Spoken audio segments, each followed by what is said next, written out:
Astra agritech వారి jet growth promoter ప్రత్తి మరియు మిరప పంటకు పోషణ, పంట ఎదుగుదల, అధిక పూత, కాత, అధిక దిగుబడి, పంటకు ఆరోగ్యాన్నిస్తుంది. వేరు వ్యవస్థ వృద్ధి చేస్తుంది. Astra agritech private limited, Hyderabad. Phone 6309297158. అందరికీ నమస్తే అండి. వైఎస్ఆర్ కాంగ్రెస్ పార్టీ దేశంలోనే ఒక ధనిక పార్టీ. ఖచ్చితంగా ఆ పార్టీకి వచ్చిన విరాళాలు అంటే ఎలక్టోరల్ బాండ్స్ రూపంలో వచ్చిందే దాదాపుగా 300 కోట్లకు పైగా వచ్చింది.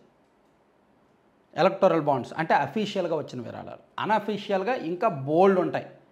అలాగే దేశంలోనే జగన్మోహన్ రెడ్డి గారు ధనిక పొలిటీషియన్. అలాగే వైఎస్ఆర్ కాంగ్రెస్ పార్టీలో ఉన్న చాలామంది నాయకులు 100 కోట్లు 1000 కోట్ల ఆస్తిపరులు ఉన్నారు.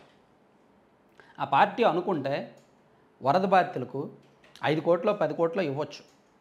సీఎంఆర్ఎఫ్కి ఇవ్వక్కర్లా. టీడీపీ అధికారంలో ఉంది కాబట్టి, కూటమి అధికారంలో ఉంది కాబట్టి కూటమిలో ఎవరికి డబ్బులు తీసుకెళ్ళి ఇవ్వక్కర్లా. వాళ్ళే ఆ 10 కోట్ల విలువైన సాయం చేయొచ్చు.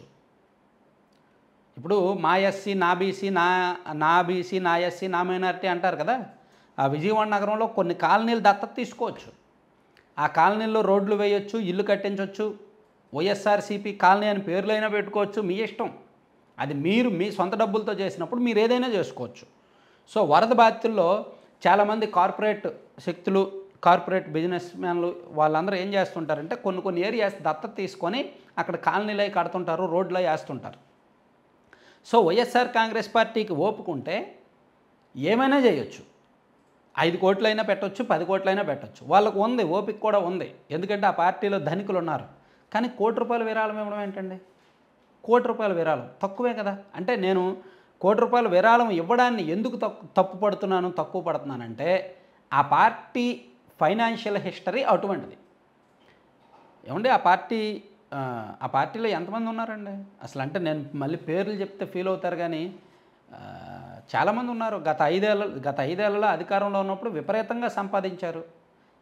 అక్రమంగా సంపాదించారు, సక్రమంగా సంపాదించారు. అక్రమంగా ₹10 సంపాదిస్తే సక్రమంగా ₹1000 సంపాదించారు. సో ఇదంతా ఏం చేసుకుంటారు? వరద బాధితులకు ఇవ్వచ్చుగా. ₹1 అంటే తక్కువే. సో అక్కడ బాధితులకు ఇప్పుడు ఇదే మంచి అవకాశం. ప్రజలకు ఏమైనా మనం మంచి చేయాలి అంటే రాజకీయ నాయకులకు కానీ పార్టీలకు కానీ ఇదే మంచి అవకాశం. ఇటువంటి అవకాశాన్ని సాధ్యమైనంతగా వాడుకోవాలి. సో జగన్మోహన్ రెడ్డి గారు ఎప్పుడూ చెప్తారు కదా, నా ఎస్టీలు నా బీసీలని. అక్కడ ఉన్నది ఎక్కువ వాళ్ళే. ఆ ఏరియాలో, విజయవాడలో ఆ ఏరియాలో ఎక్కువగా ఉన్నది డైలీ వేజ్ వర్కర్సే. బహుశా నాకు తెలిసి ఆ ప్రాంతాల్లో ఎక్కువ వైసీపీ వాళ్ళే ఉన్నారు. వైసీపీ అభిమానులు ఎక్కువ మంది ఉన్నారు. సో వీలైతే ఇంకొంచెం పెంచండి. భువనేశ్వర్ గారు నయమండి. నారా భువనేశ్వర్ గారు ఎన్టీఆర్ ట్రస్ట్ తరపున ఆమె 2 కోట్లు ఇచ్చిన. ఎన్టీఆర్ ట్రస్ట్ తరపున కాదు, హెరిటేజ్ నుంచి అనుకుంటా 2 కోట్లు ఇచ్చారు. ఆమె 2 కోట్లు విరాళం ఇచ్చారు.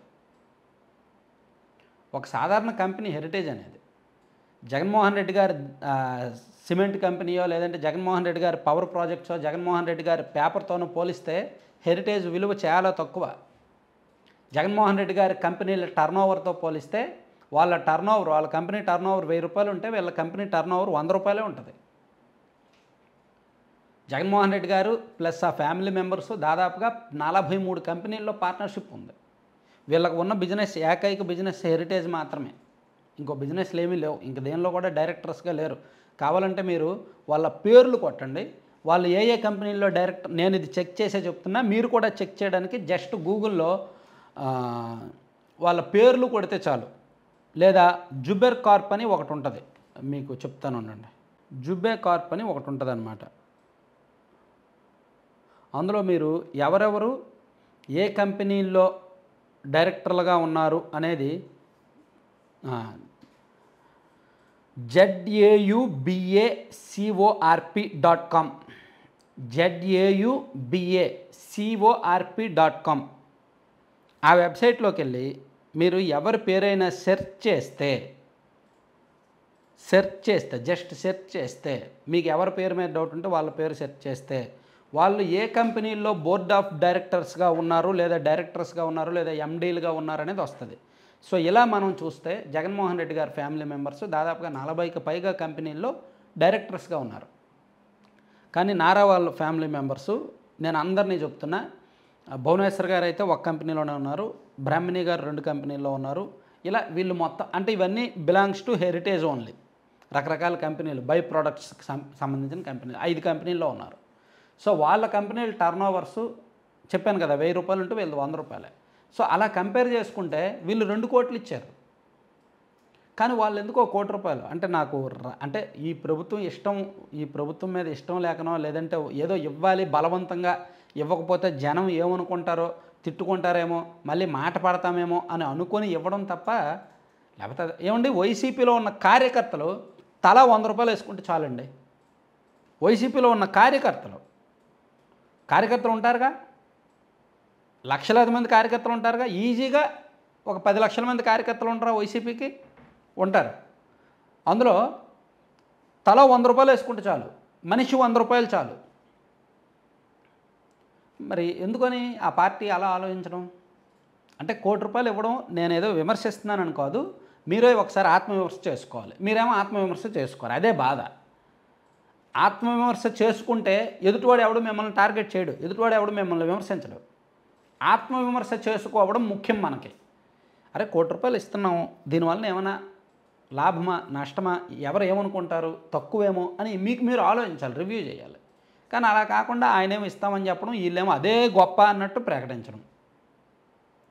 సో ఇది అంత కరెక్ట్గా లేదు ప్రొసీజరు. సో పార్టీ ఒకసారి స్వీయ సమీక్ష ఆత్మవిమర్శ చేసుకుంటే మంచిది. ఇప్పుడు వైసీపీ వాళ్ళు కరుడు కట్టిన వైసీపీ వాళ్ళు ఉంటారుగా, అలా అనొచ్చు. చంద్రబాబు నాయుడు ఎంత ఇచ్చాడు, నారా లోకేష్ ఎంత ఇచ్చాడు అని అనొచ్చు.